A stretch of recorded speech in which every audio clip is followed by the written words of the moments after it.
Hello respected viewers, I'm George from Ireland. So here I am on the world famous Lambeth Walk, this London street which has lent its name to a dance craze, but that's many moons ago. So it was a 1935 musical in a West End theatre in which there was a number entitled Lambeth Walk, and the lyrics to it went something like, if you come down Lambeth Way any time, any day, you'll meet lots of Lambeth boys and Lambeth girls doing the Lambeth Walk. Hey! And that's when they would jump or put their arms out or something like that. So Lambeth is a borough of London, one of London's 32 boroughs. So it's just south of the River Thames, and it comes from like Lammas Hythe being a stretch of the riverbank where the boats could be drawn up on the foreshore. So there are lots of places with Hythe, H-Y-T-H-E, in the toponym. And Lambeth is notable because it's got Lambeth Palace, which is the official residence of the Archbishop of Canterbury, who's the highest priest in England. The Archbishop of Canterbury does not reside in Canterbury, which is like about 60 miles away. He visits there several times a year. So Lambeth stretches from the River Thames more or less due south for about 6 miles, which in London terms is very big. So it's quite near the centre of London. Waterloo Station is just inside it. It was heavily bombed in the Second World War, and then they had these sort of post-war buildings put up to provide affordable housing for people. I mean, some of it was a very working class district. These would have been council flats. So go back to the 1970s, about 50% of the UK population who lived in council houses or council flats, as in owned by the borough council and rented out very affordably to people nearby. But then along came Maggie Thatcher in the 1980s with a Conservative government. She sold off lots of the council houses and council flats, gave the right to buy, entitled the tenants to buy them, and they purchased them very affordably, because for working class people owning your own home was really unthinkable in the 70s. But by the 80s it became quite a normal thing. In flats like this, unbeautiful you might agree, not quite ghastly, but they would go for a very pretty penny these days. And so the original working class inhabitant would sell them off to someone who's lower middle class, who sold to someone who's upper middle class. And you'd be doing very well to own this now, because you're only about 1.5 miles from Charing Cross, which is the geographic centre of London. So you could be doing something very well paid and live in a relatively modest flat, because that's the way property has gone in London since. So Lambeth includes Brixton and several other areas, because Greater London, we know, is formed in 1889 when they abolished the Council of Middlesex. They amalgamated that, the City of Westminster, the City of London, and a section of Surrey and a section of Kent into Greater London. Put it all together and created Greater London, which had about 80 borough councils. And eventually it was rationalised again in the 60s, and it was whittled down to 32 borough councils, including the City of London and the City of Westminster. So Lambeth, methinks, took in a bit of Battersea and another borough.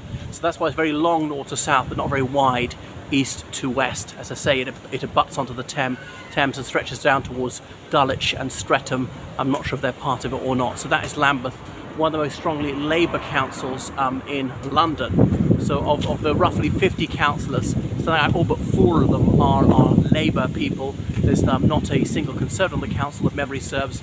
2 Liberal Democrats and 2 Greens. Greens also being a far left party. They do particularly well in London, so they want to protect the ecology, but perhaps curious that they perform so feebly deep in the countryside. But then greenery is not quite so under the threat when you're surrounded by lush verdure. So yeah, that is Lambeth.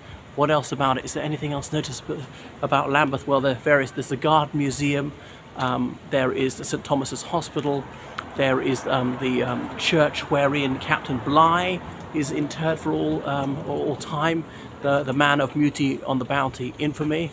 And there's Lambeth Bridge over the Thames, opened in the 1930s towards Thames House, and atop the little, what would you call them, obelisks on either end of Lambeth Bridge. There are images of breadfruit fashioned in stone, because of course Captain Bligh's ostensible mission was to go to Otaheite to get breadfruit so it could be brought to the Antilles to feed the people held in servitude there, toiling on plantations. In fact, that was the ulterior objective of his mission was really to lay claim to Tahiti so that the French didn't get in and get it first. But anyway, the rest is history. So eventually, you know, he got to Indonesia. the Netherlands, East Indies, and he got all the way back to back to the United Kingdom to defend himself before the board and Lord of the Admiralty. He'd taken his captain's log with him in his pedantry when there's scarcely enough rations or anything like that, or drinking water. And then he lived, you know, not even half a mile from this place, and then he died really on the same street wherein he's buried. His former house is now a bed and breakfast, but that is Lambeth. So it was a hit sensation. The Lambeth Walk was part of a film, The Lambeth Walk, and they say that King George VI liked doing it as well, and he was not a man who had much of a sense of frivolity, but the dance craze got even to him. And it's said that they took images of Wehrmacht soldiers goose-stepping and had them marching backwards and set it to the tune of "Doing the Lambeth Walk, hey!" And that was much to ridicule the German army in the Second World War, and they say that it drove Der Führer absolutely irate. So now we've got an idea of what Lambeth is like. Obviously I can't show the whole place. It gets decidedly leafier as you go towards its southern fringes, because you're not so far from the edge of Londinium. So that is Lambeth Walk. Nearby there's Juxon Street, named after William Juxon, who was Archbishop of Canterbury at the time of King Charles I, and was obviously deposed as Archbishop because the Church of England, they went Presbyterian, so they did without bishops and archbishops, and he lived out the rest of his life in a comfortable retirement. I don't think he lived to see the Restoration. So yeah, there's also the Archbishop's Park nearby, because Lambeth Palace is an extensive garden which is open to the public a few days a year. I was in there in I think early May, and it was much larger. In the late 19th century, the Archbishop said he would allow most of his garden to be used as a public park, and indeed it was. So this is inner London, and despite being near the centre of one of the wealthiest cities in the world, there were also people who lived in relative penury here. So Charlie Chaplin was a notable resident of the borough of Lambeth, as indeed was Theo van Gogh, who lived here and lived somewhere else in West London near Hounslow for a few years, worked at a school for a bit, and indeed he spoke English, which isn't widely known by people. So anyway, methinks this will have been a tiny bit informative, this video, and you're getting a flavour of Lambeth. So please do subscribe to my channel and subscribe on Patreon, and there's some content you can only see behind the Patreon wall there. What else? So please keep the donations flowing in. I urgently need them to sustain the channel. Paying me on PayPal. Thank you for a recent donation, someone. So georgecallahan799@gmail.com. That's all small letters, GeorgeCallahan79@gmail.com. And then finally, I might be able to afford a haircut. Right, thank you so much for watching and your attention there. Yeah, there are thousands of things uploaded at George from Ireland, my website. Okay, goodbye, good evening, take care, and toodle pip.